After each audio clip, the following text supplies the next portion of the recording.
We must all have a desire like Paul. I want to be in the first resurrection. நான் முதலாவது உயிர்த்தெழுதலிலே பங்கடைய வேண்டும் என்கிறதே பவுலை போல ஒரு ஆசை நம்ம எல்லாருக்கும் இருக்க வேண்டும்.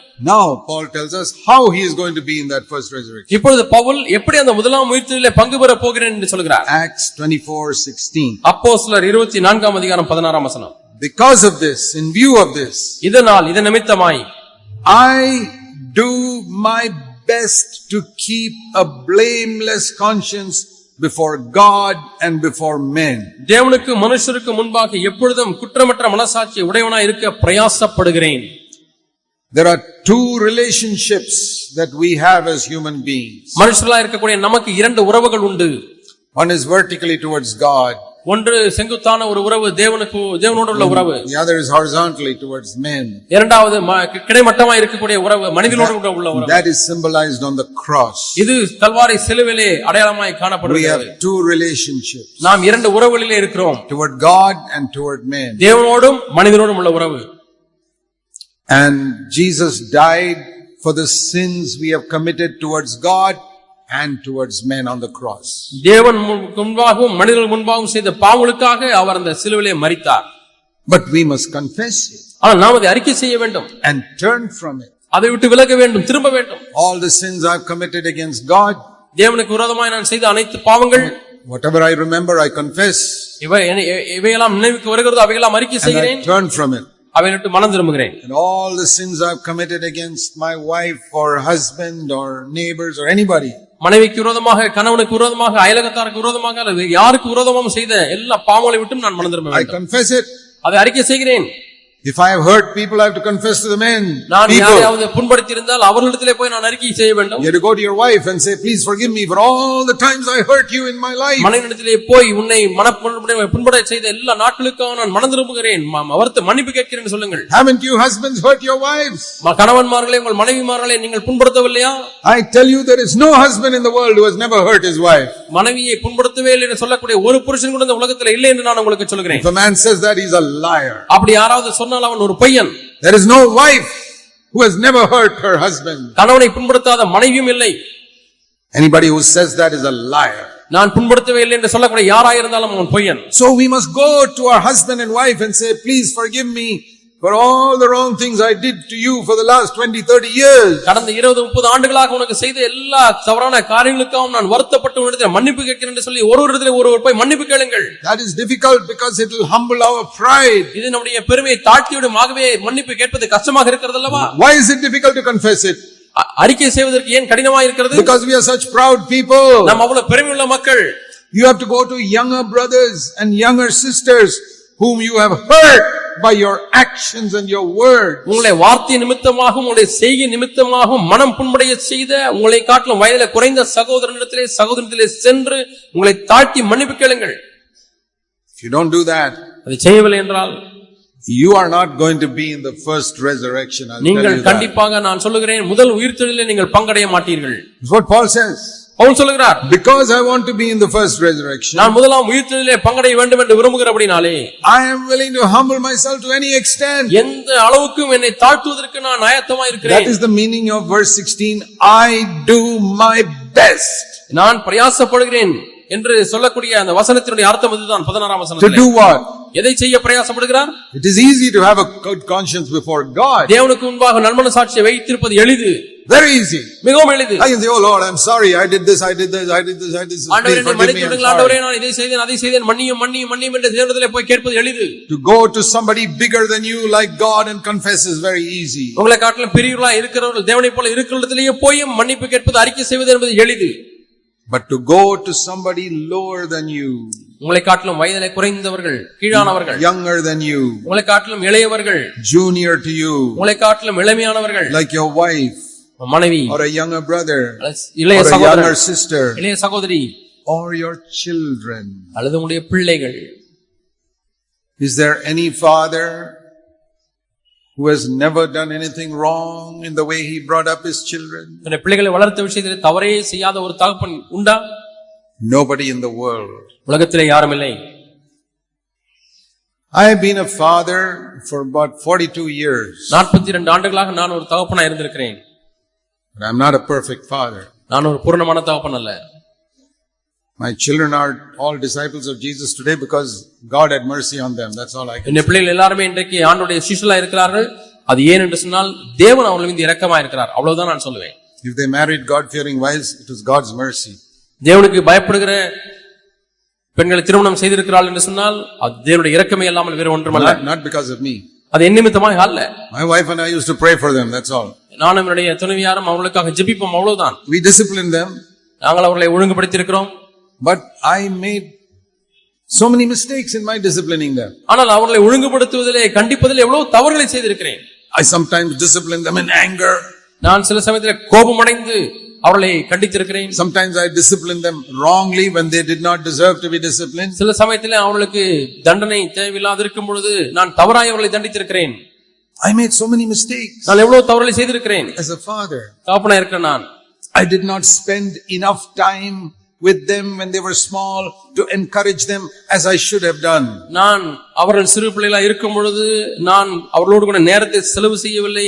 நேரத்தை செலவு செய்து அவர்களை உற்சாகப்படுத்தவில்லை. செய்திருக்க வேண்டும், ஆனால் செய்யவில்லை. So I am repentant of that. ஆனால் அதை குறித்து மனம் திரும்பி இருக்கிறேன். And I say to all of them, to my children, என்னுடைய பிள்ளைகள் எல்லாரிடத்திலும் சொல்கிறேன், I am sorry.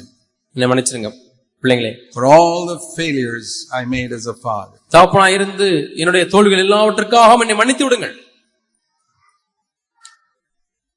Now, it's no use saying that to them when they are 3-4 years old. They won't understand. பிள்ளைங்க 3 வயசுல 4 வயசுல இருக்கும் பொழுது அவங்களுக்கு போய் மன்னிப்பு கேட்பது பிரயோஜனம் இல்லை. ஏன்னா அவங்களுக்கு ஒண்ணுமே விளங்காது. But if they have crossed 18 years old, I think you should tell them. 18 வயசு முடிஞ்சதுக்கு அப்புறம் நீங்க அவங்கள்ட்ட மன்னிப்பு கேளுங்க.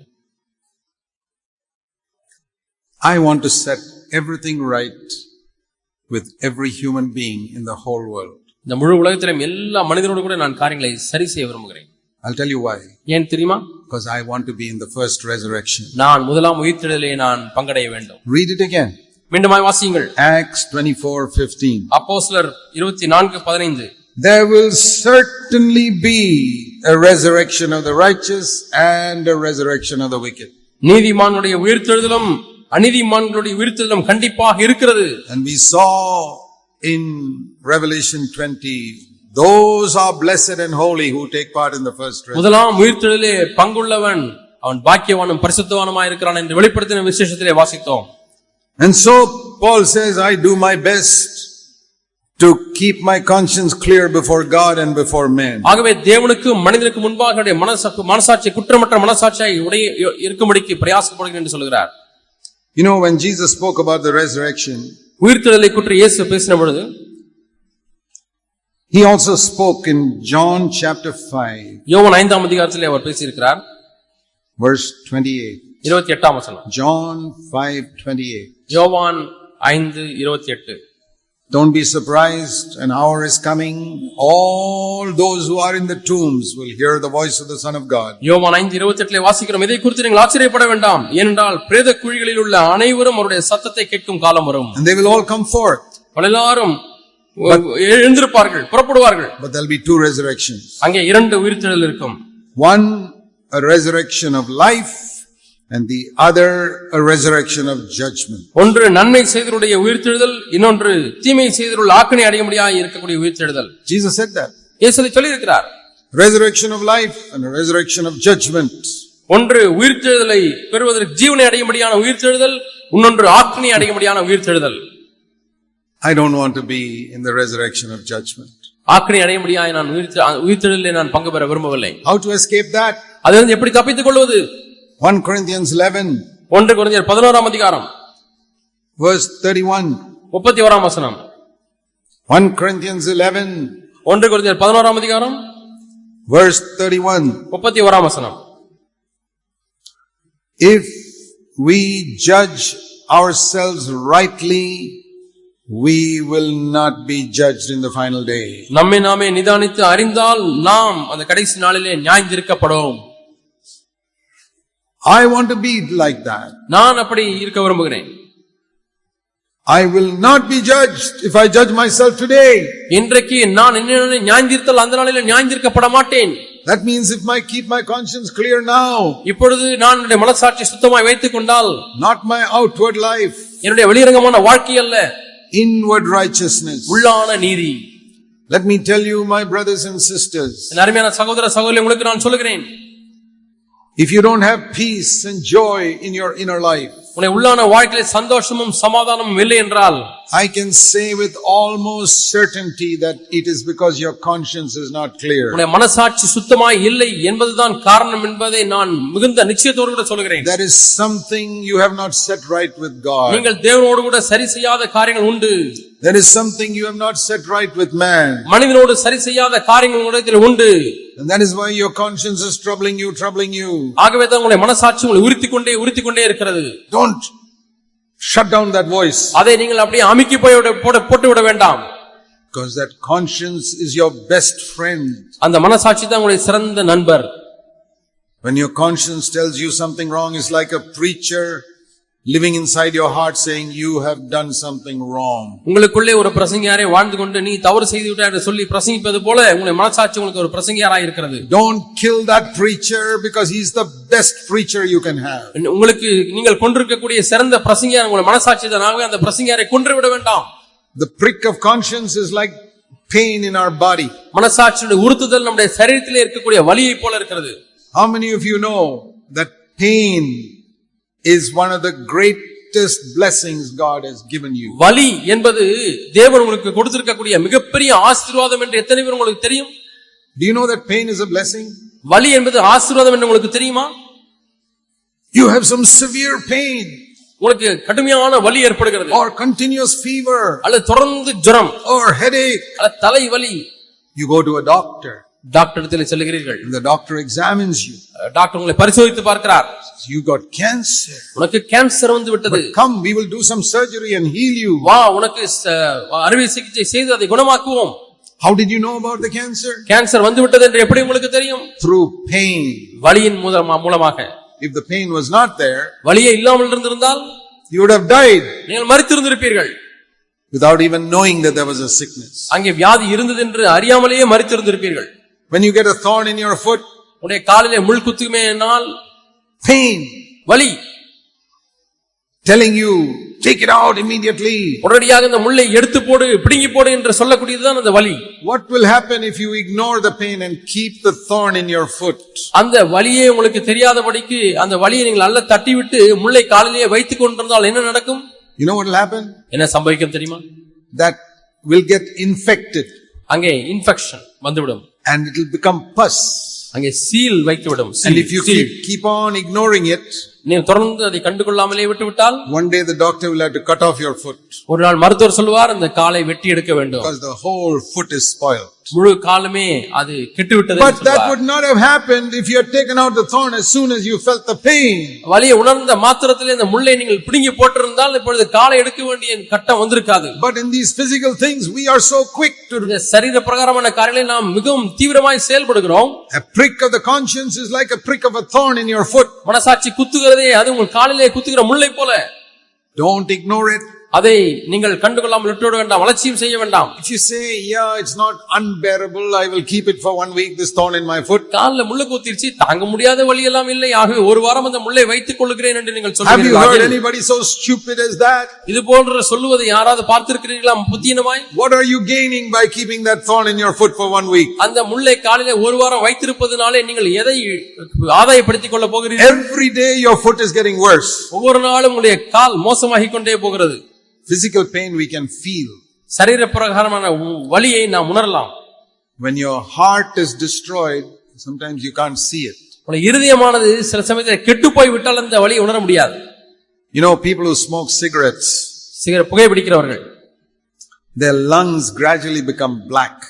அவருடைய நுரையீரலானது கொஞ்சம் கொஞ்சமாக கருப்பாய் மாறிவிடுகிறது. If you could see the lungs of a newborn baby, it is pink, beautiful color. புதிதாய் பிறந்த குழந்தையினுடைய நுரையீரலை பார்க்கும் பொழுது அது பிங்க் கலராக இருக்கிறது. But or like red. அல்லது சிவப்பு கலரை போல இருக்கிறது. If a person keeps on smoking and lets smoke go inside, அந்த அருமையான நுரையீரலே புகை போகுவதற்கு அனுமதித்துக் கொண்டே இருந்தது என்று சொன்னால், புகை பிடித்து it's like the chimneys in your kitchen. உங்களுடைய சமையல் அறையிலே புகை குழாய் இருக்கிறது பார்த்திருக்கிறீர்களா? How black it becomes. அந்த புகை போய் எவ்வளவு கருப்பாகி விட்டது. So like that the lungs become black. அது போன்றுதான் உங்களுடைய நுரையீரலும் புகை போய் கருப்பாகிவிடும். Every cigarette little more black. ஒவ்வொரு புகை ஒரு சிகரெட் குடிக்கும் பொழுது இன்னும் கொஞ்சம் கருப்பு. Now if you could show that man a picture every day of his lungs, அந்த புகைப்பிடிக்கிற மனிதனிடத்திலே அவனுடைய நுரையீரல் எப்படி இருக்கிறது என்று ஒவ்வொரு நாளும் அந்த படத்தை காட்டிக் கொண்டே இருந்தால், see, it has become little more black. நேற்றைய தினத்தை காட்டிலும் இன்னும் கருப்பாகி விட்டது. He would give up smoking immediately. அவன் புகைப்பிடிப்பதை விட்டு விடுவான். But he doesn't see it. ஆனால் அதை பார்ப்பதில்லை. The same thing with people who drink alcohol. அதே போலத்தான் சாராயம் குடிக்கிறவர்கள். This liver gets damaged little bit every day. ஈரலானது ஒவ்வொரு நாளும் கொஞ்சம் கொஞ்சமாக அது சீரழிந்து கொண்டே வருகிறது. Some more liquor, இன்னும் கொஞ்சம் குடி, the liver gets little more sickness. இன்னும் அந்த லிவரானது அந்த ஈரலானது வியாதிப்படுகிறது. Some more liquor, இன்னும் கொஞ்சம் குடி, little more damage. இன்னும் கொஞ்சம் சீரழிவு. But they don't see it. ஆனால் அந்த ஈரலை பார்ப்பதில்லை. They think I'm okay. நான் நன்றாக தான் இருக்கிறேன் என்று உணர்கிறார்கள், சொல்லுகிறார்கள். If you could get a picture of your liver, you'd see it's getting worse and worse and worse and worse every day. அந்த ஈரலுடைய படத்தை ஒவ்வொரு நாளும் நீங்கள் பார்த்து கொண்டே இருப்பீர்கள் சொன்னா ஒவ்வொரு நாளும் மோசமாய் கொண்டே போகிறது. If you could see that, you would give up drinking immediately. அதை நீங்கள் பார்க்க முடிந்தால் குடிப்பழக்கத்தை உடனடியாக நிறுத்தி விடுவீர்கள். Same thing with our conscience. அதே போல தான் நம்முடைய மனசாட்சி. Every time you do not settle a matter with God or with men, ஒவ்வொரு முறையும் நீங்கள் தேவனோடோ அல்லது மனிதனோடோ சீர்பொருந்தவில்லை என்றால், you're too proud to go and confess to somebody. நீங்கள் அதை அறிக்கை மன்னிப்பு கேட்பதற்கு முடியாதபடி பெருமையுடையவர்களாக இருக்கிறீர்கள். You're too proud to repay that money you stole or borrowed or whatever it is. தவறாய் ஒரு இந்த பணத்தை வாங்கியோ அல்லது திருடிய பணத்தை கொண்டு போய் செலுத்துவதற்கு தேவையான தாழ்மை இல்லை என்றால், you're too proud to go and apologize to somebody for wrong that you did. நீங்கள் செய்த தவறுக்காக ஒரு இடத்திலே போய் மன்னிப்பு கேட்க முடியாத அளவுக்கு நீங்கள் பெருமையுள்ளவர்களாக இருந்தால், you say, how can I do that? I'm a husband, how can I apologize to my wife? நான் புருஷன், நான் போய் எப்படி என் மனைவிட்ட போய் நான் மன்னிப்பு கேட்பது? Yeah, you take that attitude. இப்படிப்பட்ட மனப்பான்மை உங்களுக்கு இருக்குமானால், if you could get a photograph of the spiritual condition of your heart, உங்களுடைய ஆவிக்குரிய நிலவரத்தை நீங்கள் படம் பிடித்து பார்ப்பீர்கள் என்றால், your nice red heart is becoming black. அருமையான சிவப்பு இருதயமானது இப்பொழுது கருப்பாக மாறிக்கொண்டே இருக்கிறது கொஞ்சம் கொஞ்சமாக. One more day you did not apologize. இன்னும் ஒரு நாள் நீங்கள் மன்னிப்பு கேட்கவில்லை, more black. இன்னும் கருப்பாய். You don't have to sin again. The old sin still not apologized. திரும்பி இன்னொரு பாவம் செய்தால் தான் கருப்பாகும் என்று இல்லை. ஏற்கனவே நீங்கள் மன்னிப்பு கேட்காத அந்த பாவம் உங்களை ஒவ்வொரு நாளும் உங்களை இருதயத்தை அழைத்துக் கொண்டே வருகிறது. அது கருப்பாய் கருப்பாய் மோசமாய் கொண்டே போகிறது. One day, ஒரு நாளிலே your conscience will die. மனசாட்சி மரித்து விடும். That is a terrible thing. பயங்கரமான ஒரு காரியம். Let's pray. நாம் ஜெபிப்போம். Heavenly Father, பரலோக பிதாவே, we don't want to live in fear. ஆண்டவரே, நாம் பயத்திலே வாழ விரும்பவில்லை. Because you love us. நீர் எங்களை நேசிக்கிறீர். But we want to keep a clear conscience. ஆண்டவரே, நாங்கள் ஒரு சுத்தமான சாட்சியை வைத்துக் கொள்ள விரும்புகிறோம். We want to walk in humility and brokenness. ஆண்டவரே, நொறுங்குதலிலேயும் தாழ்மையிலேயும் நடக்க விரும்புகிறோம். ஆண்டவரே, help us. எங்களுக்கு உதவி செய்யும் ஆண்டவரே. In Jesus' name. இயேசுவின் நாமத்தில் பிதாவே. Amen. ஆமென்.